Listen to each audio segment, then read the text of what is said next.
Mi nombre es Sofía, y en 2012, en el bullicioso corazón de la Ciudad de México, me desvanecí. La versión oficial, la que llenó los telediarios, hablaba de una joven asistente que simplemente desapareció, quizás víctima de un secuestro aleatorio en una ciudad peligrosa. Pero la verdad tiene un nombre. Señor Morales, mi jefe. Aquel hombre al que una vez admiré. Nuestra última conversación no fue una discusión acalorada, sino un susurro gélido en la intimidad de su despacho, cuando le mostré las pruebas irrefutables de su fraude. Ingenua de mí, pensé que podía hacerle entrar en razón. Lo que realmente sucedió después es algo que hasta hoy me atormenta, un secreto mucho más oscuro que un simple crimen corporativo. Nadie sabe la verdad completa, la razón por la que me mantuvo con vida. Y esta es la primera vez que voy a contarlo. Antes de que mi nombre se convirtiera en un eco en los noticiarios, era solo el ritmo de mis tacones contra el asfalto de la Ciudad de México. Mi vida en 2012 era una sinfonía de ambición y cafeína, orquestada por el despertador a las 6 de la mañana. Vivía en la colonia Roma, en un pequeño apartamento cuyo balcón se asomaba a un torbellino de vida. El olor a pan dulce de la panadería de la esquina se mezclaba con el humo de los coches en el tráfico matutino, y el pregón del vendedor de tamales era mi banda sonora. Cada día era una carrera, el metro abarrotado, un mar de rostros anónimos, y yo, una más, aferrada a la idea de que estaba construyendo algo importante. Mi destino era el corazón financiero de la ciudad, un rascacielos de cristal y acero que parecía perforar el cielo contaminado. Allí, en la planta 35, el mundo de la calle desaparecía, reemplazado por el silencio del aire acondicionado, el aroma a café caro y el susurro de papeles que movían millones. Y en el centro de ese universo estaba él, el señor Morales. Mi jefe, mi mentor, o eso creía yo. Al principio, todo era admirable. Su disciplina, la forma en que su voz, tranquila pero firme, podía dominar una sala de juntas entera. Yo era su sombra, organizando su agenda, preparando sus informes, absorbiendo cada lección. Quería ser como él, pero poco a poco, empecé a notar las grietas en la fachada impecable, pequeños detalles. Una llamada recibida en voz baja en su despacho, con un tono que nunca usaba en público, un filo de acero oculto tras la cordialidad. Documentos que me pedía archivar y que contenían cifras que no cuadraban, discrepancias que él despachaba con un gesto de la mano y una sonrisa que no le llegaba a los ojos, diciéndome que eran ajustes contables sin importancia. Empecé a sentir su mirada sobre mí, no como la de un supervisor, sino como la de un vigilante. A veces, al salir tarde de la oficina, tenía la extraña sensación de que un coche se mantenía a una distancia prudente detrás de mi taxi, pero lo atribuía al cansancio, a la paranoia de una ciudad que te enseña a mirar siempre por encima del hombro. La semana de mi desaparición, la tensión en la oficina era casi palpable, el aire estaba cargado, como antes de una tormenta eléctrica. Yo había pasado noches en vela, conectando los puntos, siguiendo el rastro del dinero a través de una red de empresas fantasma. El fraude era una obra de arte en su complejidad, y el artista era él. Con el corazón en un puño y las pruebas impresas en una carpeta, solicité una reunión. Fue en su despacho, con las persianas bajadas, donde se lo mostré todo. No gritó. No me amenazó. Simplemente me miró con una profunda, casi paternal, decepción. Sofía, Sofía, siempre tan diligente, susurró, y ese tono me heló la sangre más que cualquier insulto. La conversación terminó ahí.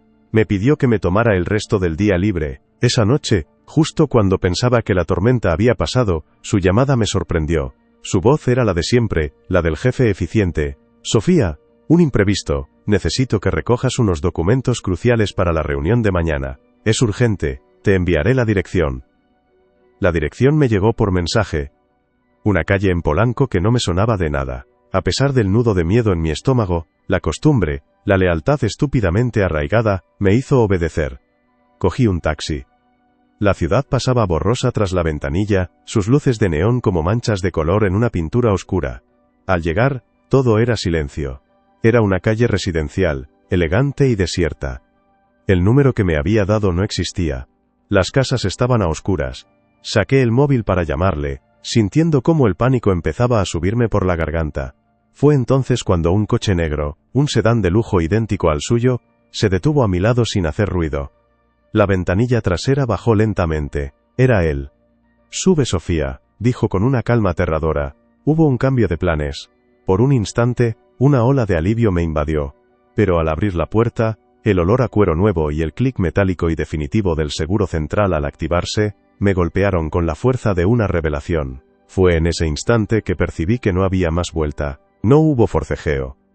No hubo un grito. Me quedé paralizada no tanto por el miedo sino por la fría y metódica ejecución de su plan. Él no me dirigió la palabra durante el trayecto. Condujo con la misma concentración con la que presidía una reunión, sus manos firmes en el volante. Yo no era una víctima de un secuestro impulsivo. Era una pieza en su tablero que estaba siendo retirada del juego.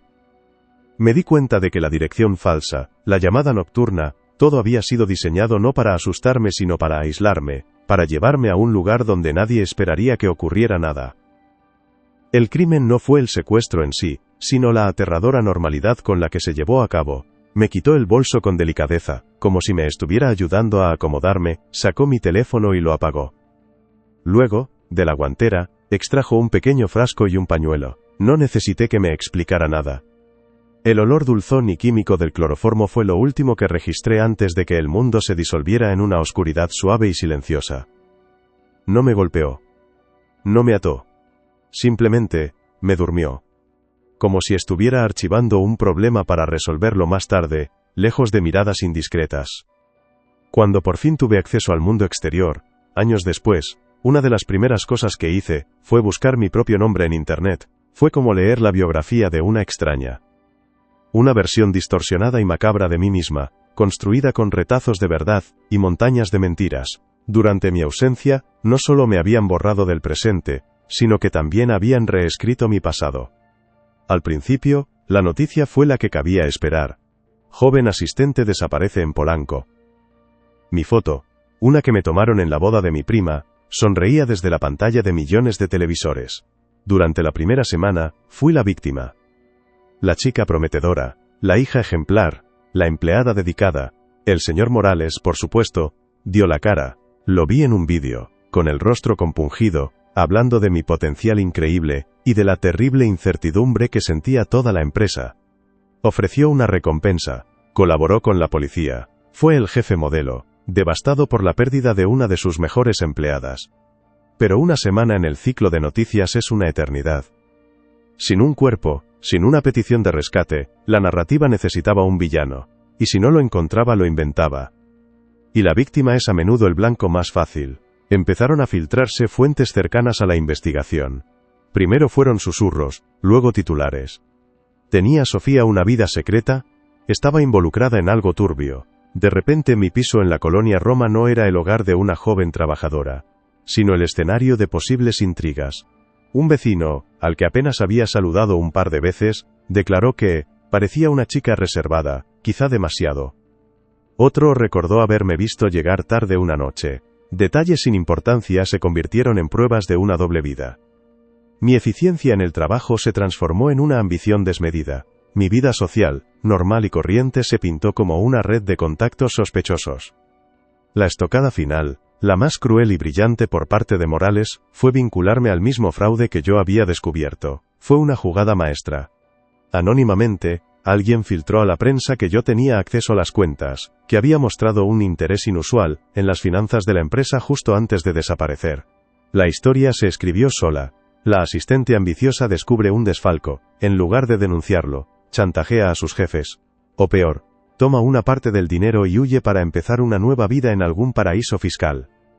De repente, ya no era una desaparecida, era una fugitiva. Una delincuente. Mi rostro en los carteles ya no pedía ayuda, sino que advertía de mi peligrosidad. Imaginar a mi familia leyendo esas cosas es un dolor que todavía no sé cómo procesar.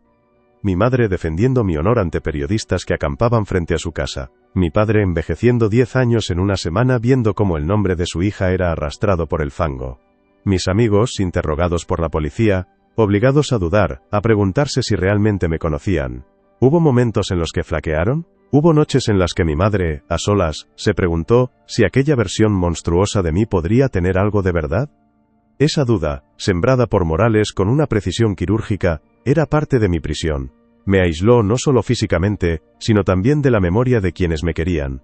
Mientras el mundo debatía sobre la clase de persona que era, yo estaba en una habitación silenciosa, ajena a todo, convertida en un personaje de ficción en una historia que no era la mía. Él no solo me había secuestrado el cuerpo, me había robado el nombre, la reputación y la verdad. Y lo peor es que lo hizo sin que nadie se diera cuenta, aplaudido por su papel de jefe preocupado mientras, en la sombra, se aseguraba de que, aunque algún día mi cuerpo apareciera, mi espíritu ya estuviera enterrado bajo una lápida de mentiras. Mi despertar no fue un grito sino un lento ascenso desde una neblina espesa y sin sueños. Lo primero que noté fue el frío. Un frío húmedo que se adhería a la piel y a la ropa. Abrí los ojos a una oscuridad casi total, rota solo por el débil contorno de una puerta de metal. Estaba en una cama, no muy incómoda, con sábanas limpias pero frías. El aire olía a cemento húmedo, a tierra y a encierro. No había ventanas, solo un pequeño respiradero en lo alto de una pared, por el que se colaba un hilo de luz grisácea, y el sonido amortiguado y lejano de un mundo que ya no era el mío. No estaba atada. La puerta no tenía picaporte por dentro. Mi prisión no necesitaba cadenas. Su arquitectura era la propia cadena. Los primeros días, o lo que yo creía que eran días, se fundieron en un bucle de silencio y miedo. El tiempo se medía por el chirrido metálico de una pequeña trampilla en la parte inferior de la puerta. 2 veces al día se abría y una bandeja con comida y agua se deslizaba dentro. Comida sencilla, insípida pero suficiente. Era la rutina de un animal en un zoo, diseñada para mantenerme viva, pero no para que viviera. El silencio era lo peor. Un silencio tan profundo que podía oír el latido de mi propio corazón, el susurro de mi propia respiración. A veces, oía pasos en el piso de arriba, el murmullo de un televisor, o el ladrido de un perro a lo lejos. Esos sonidos eran un tormento, recordatorios de una vida normal que transcurría a pocos metros, pero a un universo de distancia de mí. La primera vez que él bajó, casi me había olvidado de su rostro. La puerta se abrió con un chasquido que me hizo saltar. Allí estaba, el señor Morales, vestido con uno de sus impecables trajes, como si acabara de salir de una reunión. No me miró con ira, ni con sadismo, sino con una extraña y tranquila autoridad, como un padre que visita a una hija en un internado. «Sofía», dijo, su voz resonando en el pequeño cuarto. «¿Estás cómoda?» Se sentó en la única silla de madera, frente a mi cama, y dejó un periódico doblado sobre la mesilla. Era el periódico de esa misma mañana. En la portada, mi foto sonreía bajo un titular que me heló la sangre. La investigación sugiere que la asistente fugitiva planeó el fraude. Me lo explicó todo con calma, como si fuera un informe de negocios. Cómo la narrativa había cambiado, cómo mis amigos y mi familia estaban siendo interrogados, cómo la opinión pública me había condenado. «Es una lástima, Sofía. Tenías tanto potencial», dijo, y en su voz había un matiz de genuina decepción. No me amenazó. No tenía por qué. Su control era absoluto. Me estaba mostrando que no solo había borrado mi futuro, sino que también estaba reescribiendo mi pasado a su antojo. Sus visitas se convirtieron en el nuevo y macabro calendario de mi existencia. Venía cada 2 o 3 semanas. A veces no hablaba, solo se sentaba allí, observándome en silencio durante 10 minutos antes de marcharse, como si estuviera comprobando el estado de una inversión. Otras veces conversaba, me hablaba de la empresa, de los nuevos contratos, de cómo mi sustituta no era ni la mitad de eficiente que yo. Era una tortura surrealista, una guerra psicológica librada en susurros. Me hablaba de mi madre, de cómo la había visto en la televisión, tan envejecida, decía, el estrés de tener una hija delincuente debe ser terrible. Cada palabra era una aguja, clavada con precisión para causar el máximo dolor sin dejar una marca visible. Empezó a tantear el terreno de un pasado que yo creía solo mío. Siempre has sido demasiado curiosa, Sofía. Te lo advertí una vez, ¿recuerdas? Cuando eras apenas una niña y jugabas en el jardín de la casa de Cuernavaca. Yo no recordaba ninguna casa en Cuernavaca. Mi mente se revolvía, intentando encontrar un recuerdo que no existía, o que quizás él había inventado para desestabilizarme. El punto de inflexión no fue un plan de escape, ni un grito de auxilio, fue una palabra. Sucedió durante una de sus visitas, quizás un año después de mi secuestro. Estaba más arrogante de lo normal, celebrando algún éxito empresarial. Me estaba contando cómo había superado una auditoría, riéndose de la incompetencia de los inspectores. Creen que son listos, pero no ven lo que tienen delante. Igual que tú. Tienes la misma ceguera obstinada que Valeria, dijo, y luego se detuvo en seco. El nombre quedó flotando en el aire viciado de la habitación. Valeria. Un nombre que no había oído en 20 años. Un nombre que mi cerebro había enterrado bajo capas de tiempo y olvido. Valeria. Mi amiga de la infancia. La vecina de la casa de verano de mis abuelos. La que se ahogó en el lago una tarde de tormenta cuando ambas teníamos 10 años. Un accidente, dijeron todos. Un trágico accidente. La mirada de Morales cambió. Vio en mis ojos que había cometido un error. Que esa palabra había abierto una puerta que él había cerrado con llave hacía décadas. Intentó restarle importancia, desviar la conversación, pero ya era tarde. El dique de mi memoria se había roto. A partir de ese día, todo cambió. El miedo no desapareció, pero ahora tenía un compañero, la rabia fría y la determinación. Ya no era solo una víctima anónima de un fraude corporativo, era algo más. La mención de Valeria lo recontextualizaba todo. Las piezas sueltas de mi vida empezaron a encajar de una forma monstruosa. La extraña familiaridad con la que Morales me había tratado desde el principio, el interés casi paternal que siempre me había parecido inquietante, sus alusiones a un pasado compartido que yo no reconocía. No era una invención para volverme loca, era real, él había estado allí, en ese verano, cerca de ese lago. Mi mente, que había estado aletargada por la desesperación, se convirtió en un archivo en febril actividad. Empecé a repasar cada conversación, cada gesto, cada palabra que me había dicho. Ya no escuchaba para sobrevivir, escuchaba para entender. El silencio de mi celda ya no era un vacío, sino un espacio para pensar, para conectar los puntos entre una niña ahogada y una mujer desaparecida. Dejé de ser Sofía, la asistente secuestrada, me convertí en una detective atrapada en la escena del crimen, y el principal sospechoso venía a visitarme cada 2 semanas.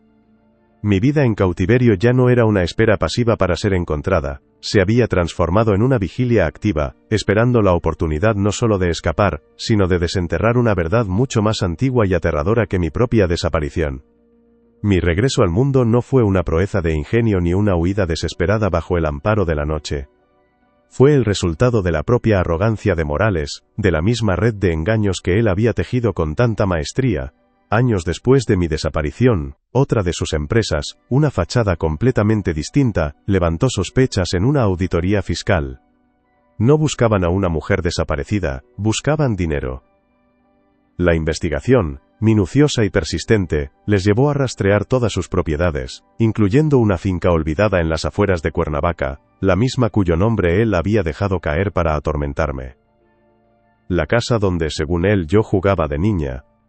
Los agentes no buscaban una celda, sino cajas fuertes o documentos enterrados. Durante días, el sonido sordo de sus excavaciones en el jardín fue un ruido extraño y ajeno que se filtraba en mi silencio. Yo lo atribuía a obras, a algún nuevo capricho de mi captor. Pero una tarde, el ruido cesó. Y luego oí algo que no había oído en años. El sonido de múltiples coches llegando, de puertas cerrándose con prisa, de voces masculinas, firmes y desconocidas, resonando en la planta de arriba. Mi corazón se detuvo. No era Morales. Su presencia era siempre solitaria y sigilosa. Esto era una invasión. El miedo inicial, el terror a que fueran socios suyos que venían a eliminar el último cabo suelto, se transformó lentamente en una pregunta temblorosa. ¿Y si no? El estruendo metálico de la puerta de mi sótano al ser forzada fue el sonido más aterrador y esperanzador de mi vida. Me acurruqué en un rincón, cegada por el haz de luz de las linternas que barrían la oscuridad. Vi siluetas de hombres uniformados, sus armas en ristre, sus rostros una mezcla de tensión y asombro. «¡Policía! ¿Hay alguien aquí?», gritó una voz. No pude responder. Mi garganta era un nudo de polvo y desuso. Solo pude emitir un sonido ahogado, un gemido que fue suficiente. Uno de ellos se acercó despacio, bajando la linterna para no deslumbrarme. «Dios mío, Sofía», susurró, reconociendo el rostro que solo había visto en viejos carteles. El aire fresco me golpeó como una pared sólida, el sol me quemaba los ojos, el canto de un pájaro era un estruendo ensordecedor. Me envolvieron en una manta y me guiaron hacia un coche, pasando junto a un Morales esposado, cuyo rostro era una máscara de incredulidad y furia contenida. Nuestros ojos se cruzaron por una fracción de segundo. En los suyos no vi remordimiento, solo el odio puro de un rey cuyo tablero acababa de ser volcado. El reencuentro con mis padres tuvo lugar en la fría asepsia de una oficina policial. No hubo un aviso previo. Simplemente abrieron la puerta y allí estaban. Mi madre se llevó las manos a la boca. Un grito ahogado que se perdió en sus labios. Su pelo, que yo recordaba castaño y lleno de vida, era ahora casi completamente blanco. Mi padre, que siempre había sido un roble, parecía una versión encogida y frágil de sí mismo, sus ojos hundidos en un rostro surcado por un dolor que yo apenas podía empezar a comprender. Se acercaron como si yo fuera una aparición, con miedo a que me desvaneciera si me tocaban. La primera en hacerlo fue mi madre. Su mano temblorosa rozó mi mejilla, y al sentir la calidez de mi piel, se derrumbó. Sus brazos me rodearon con una fuerza que desmentía su fragilidad, y su llanto fue el sonido de una presa rompiéndose tras años de contención. Mi padre solo pudo apoyar su frente contra la mía, sus lágrimas silenciosas cayendo sobre mi pelo. No hubo grandes discursos, solo nuestros nombres, susurrados una y otra vez.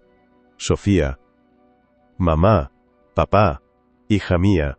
Era un lenguaje primario, el único capaz de abarcar el abismo de los años perdidos. Más tarde, una detective se sentó conmigo. Me habló con una delicadeza infinita, explicándome cómo habían encontrado en el jardín un pequeño objeto metálico. Lo sacó de una bolsa de pruebas y lo puso sobre la mesa. Era mi relicario de plata, un regalo de mis abuelos por mi 10º cumpleaños. Estaba deslustrado y cubierto de tierra, pero era inconfundible. Fue esto lo que le hizo perder el control, explicó la detective. Cuando se lo mostramos su compostura se quebró, supimos que había algo más en esa casa. Tomé el relicario con dedos temblorosos. La prensa y la policía lo vieron como la prueba definitiva, el objeto personal de la víctima hallado en la propiedad del sospechoso. La clave que resolvía mi secuestro. Pero mientras lo abría, con el corazón martilleándome en el pecho, supe que estaban equivocados. No era la clave de mi historia, sino el prólogo de otra mucho más oscura. Allí dentro, diminuta y casi invisible por el paso del tiempo, estaba la marca que yo misma había grabado con la punta de un alfiler una tarde de verano lejana, una pequeña V.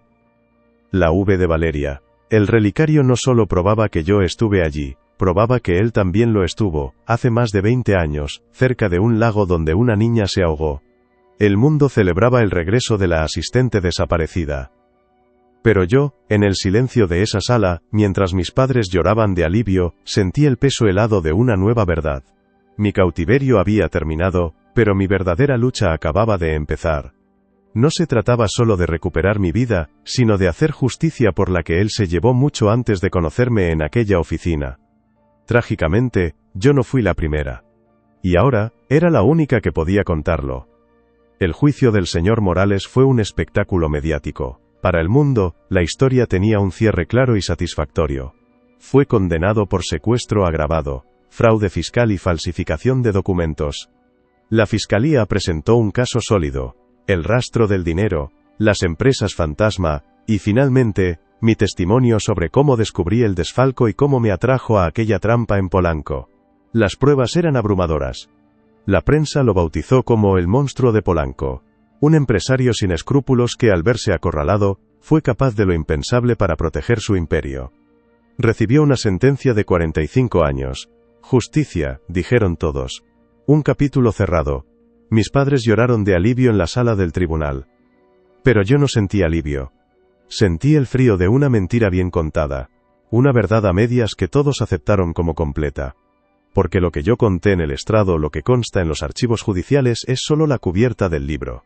La página más oscura, la que explica el porqué, la arranqué antes de que nadie pudiera leerla.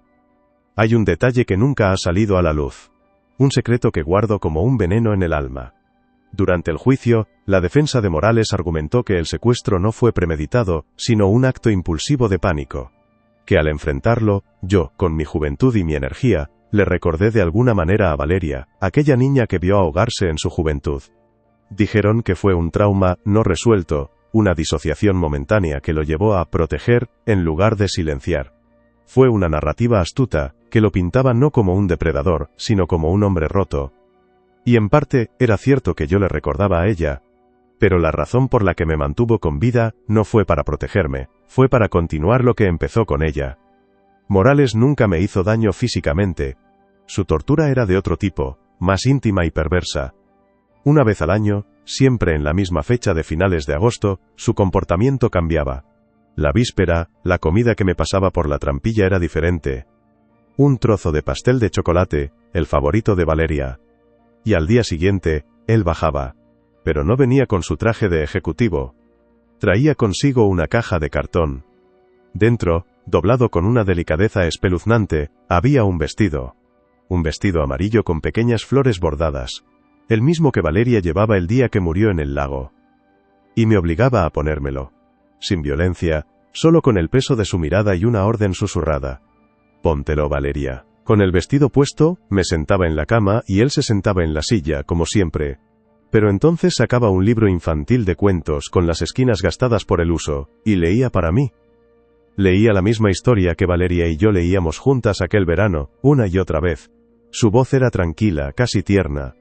Y durante esas horas, yo no era Sofía, la asistente que sabía demasiado. Yo era el fantasma de una niña de 10 años. Él no me mantenía viva por el fraude. Me mantenía viva para esa ceremonia anual. Era su trofeo viviente, una reliquia que podía sacar de su caja una vez al año para revivir el momento que, según él, lo definió todo. No mató a Valeria por accidente. La mató porque poseer ese momento, ese poder sobre la vida y la muerte, le dio un placer que nunca nada más pudo igualar. Y me secuestró a mí para poder saborearlo una y otra vez, en un bucle infinito y privado. Nunca conté esto a la policía. ¿Cómo podría? ¿Cómo explicar que el verdadero horror no eran las paredes de cemento sino un vestido amarillo y un cuento infantil? La justicia ya tenía lo que necesitaba para encerrarlo. Mi testimonio sobre el fraude y el secuestro era suficiente. Revelar esto no habría añadido un solo día a su condena, pero me habría destrozado a mí. Me habría obligado a revivirlo no como una víctima de secuestro, sino como la protagonista involuntaria de la necrófila fantasía de un monstruo.